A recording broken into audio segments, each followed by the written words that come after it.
मित्रों, प्रेम एक ऐसी अनुभूति है जिसमें खो जाने के बाद आपको एहसास नहीं होता कि आप कहां, किस समय और क्या कर रहे हैं।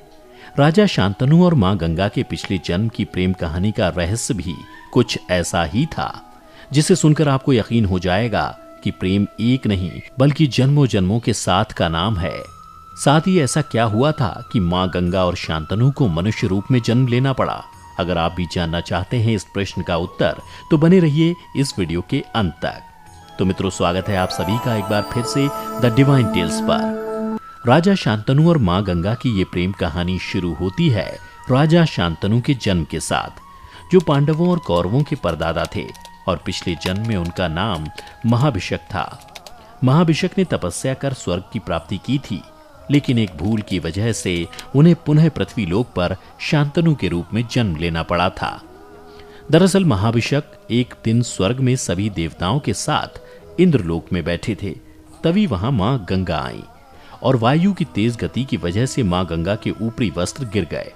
ऐसी स्थिति में सभी देवताओं ने अपनी आंखें नीची कर लीं, लेकिन महाभिषक इससे पहले कि कुछ समझ पाते गंगा की सुंदरता के आगे मोहित हो गए और इस कारण वो अपनी आंखें नीचे करने की बजाय गंगा को देखने लगे।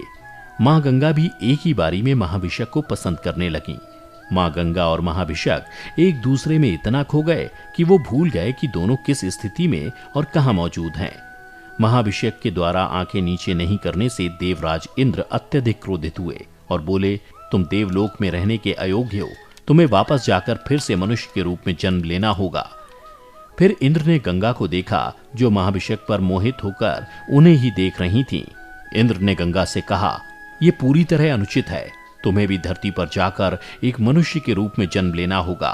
तुम्हें इंसान की सारी पीड़ाओं और सुखों को भोगना होगा और जब तुम अहंकार से मुक्त हो जाओगी तब तुम वापस स्वर्ग आ सकती हो।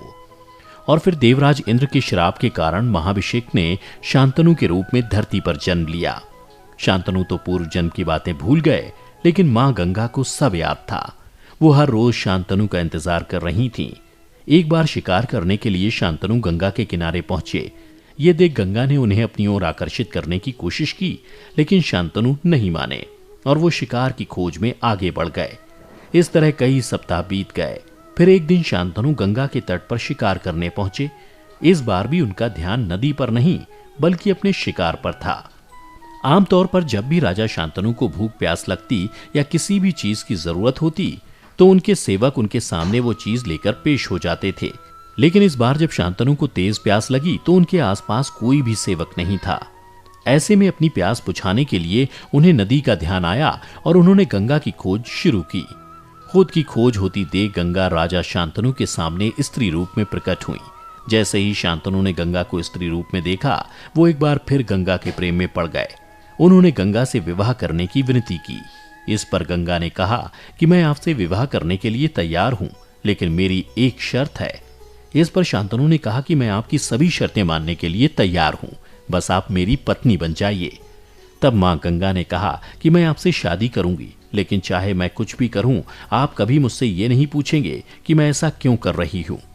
राजा शांतनु ने गंगा की इस शर्त को मान लिया और इस तरह शांतनु का गंगा से विवाह हो गया।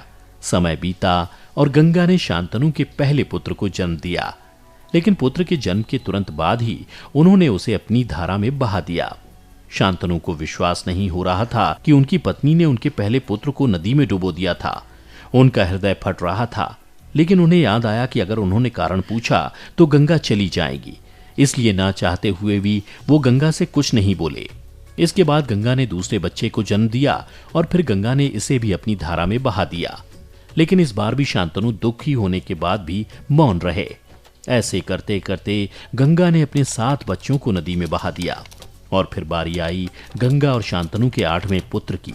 जैसे ही 8वें बच्चे का जन्म हुआ, शांतनु असहाय की तरह गंगा के पीछे पीछे नदी तक गए।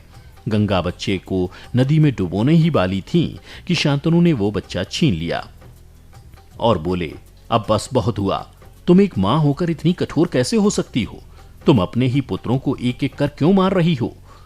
ये सुन गंगा बोली, आपने शर्त तोड़ दी है, अब मुझे जाना होगा, लेकिन जाने से पहले मैं आपको इसका कारण जरूर बताऊंगी।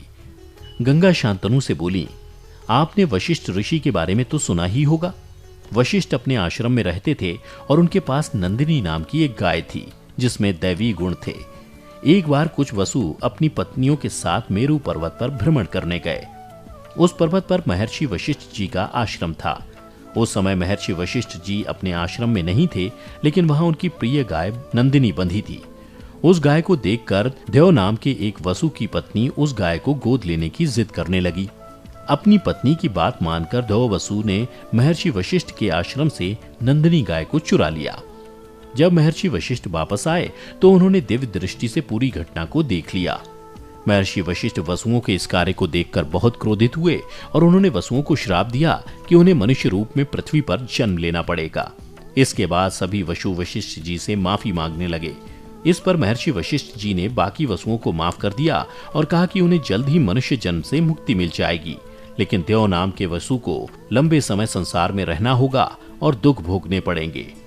गंगा ने आगे कहा कि जब वसुओं को पता चला कि मैं देवलोक में हूँ और मुझे इंसान के रूप में धरती पर जाने का श्राप मिला है, तो 8 वसुओं ने मुझसे प्रार्थना की कि मैं उन्हें अपने गर्भ से पैदा करूं और जितना हो सके उनके जीवन को उतना छोटा कर सकूं। गंगा ने अंत में शांतनु से कहा, मैं उनकी इस इच्छा को पूर्ण कर रही थी कि वो इस धरती पर ज्यादा समय ना रह सकें, लेकिन जिस 8वें पुत्र को आपने आज बचाया है उसका ही चोरी में मुख्य हाथ था और लगता है इसी कारण उसे धरती पर जीवन जीकर कष्ट भोगने ही पड़ेंगे। और मित्रों, आपको बता दूं कि गंगा और शांतनु का ये 8वां पुत्र कोई और नहीं बल्कि देवव्रता, जो अपनी प्रतिज्ञा के चलते आगे चलकर भीष्म पितामह कहलाए। तो मित्रों, आज की इस वीडियो में बस इतना ही। उम्मीद करता हूं आपको ये वीडियो पसंद आई होगी। इस वीडियो को अंत तक देखने के लिए आपका बहुत बहुत धन्यवाद। इसी के साथ मुझे दें इजाजत, मैं फिर लौटूंगा ऐसी ही कुछ और पौराणिक कथाओं के साथ। तब तक के लिए देखते रहिए द डिवाइन टेल्स।